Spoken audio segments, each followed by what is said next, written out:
first story this week is coming straight out of Capitol Hill. Everybody's talking about Jamie Dimon, JP Morgan Chase CEO and chairman. He was on Capitol Hill yesterday talking about Bitcoin. Let's hear what he had to say. I've always been deeply opposed to crypto, Bitcoin, etc. You pointed out the only true use case for it is criminals, drug traffickers, anti-money laundering, tax avoidance, and that is a use case. Because it is somewhat anonymous, not fully, and because you can move money instantaneously, and because it doesn't go through, as you mentioned, all these systems have been built up over many years, know your customers, sanctions, OFAC, they can get bypass all of that. If I was the government, I'd close it down. Well, sure. I guess Jamie Dimon just wants to piss everyone in the crypto industry off. You know, he talks about crypto having a criminal use case. And I've got to be honest with you, when cryptocurrency first appeared, that was its real use case. Ross Ulbricht, he was the founder of Silk Road One. The only payment he accepted was Bitcoin, and that absolutely gives the beginning of the Bitcoin and the cryptocurrency industry that we see today. Now, that being said, just because cryptocurrency has a beginning and origin as a criminal use does not mean that it's always going to be that way. As it becomes more ubiquitous, we find other uses for crypto, and we're seeing that today. Jamie Dimon, let's be honest, he's the CEO of JP Morgan Chase. He doesn't like crypto because it is fighting the battle against currency. You know, he uses the excuse, well, you know, at least with banks and traditional financial institutions and currency as we know it now, we can track people. We have know your customer, KYC, things like this. The truth of the matter is that right now, and as far as history goes right now, setting up fake bank accounts, either as mule accounts or drop accounts for stolen money or anything else like that,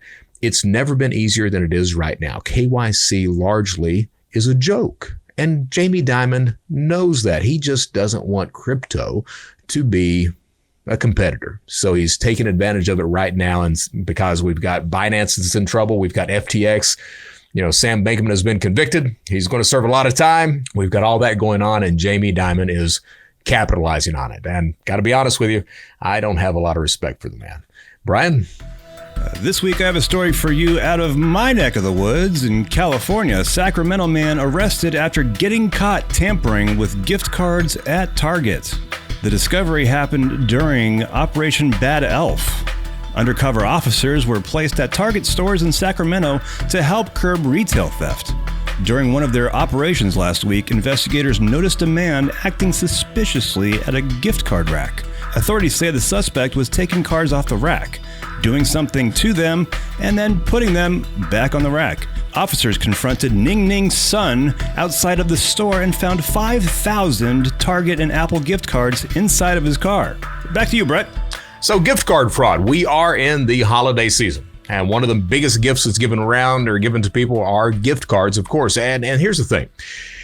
Gift cards tend to just be on shelves. The security of the store does not look at them because they do not have value until you take them to the cash register and actually place value on those cards. So they don't really pay attention to what's going on. It's very easy for a criminal to go in, take the cards off the rack, record the numbers on them, or swipe the track data that's on the back of the card, any number of things like that, put them back on the rack, wait until some unsuspecting customer buys that card, places value on the card, and then the criminal steals the money from that. Because of that, what I advise people to do, especially during this holiday season, be aware of your environment. Understand that that type of fraud is not only common, but it's very profitable and very easy for criminals to commit. So if you're going to buy gift cards, do it online.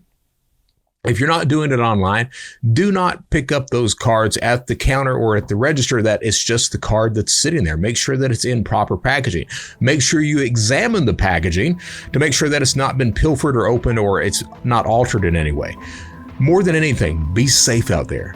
Be vigilant. Be aware of everything that's going on and the potential of fraud, because when you're not aware, when you've not got that situational awareness that's high like that, you will be taken advantage of.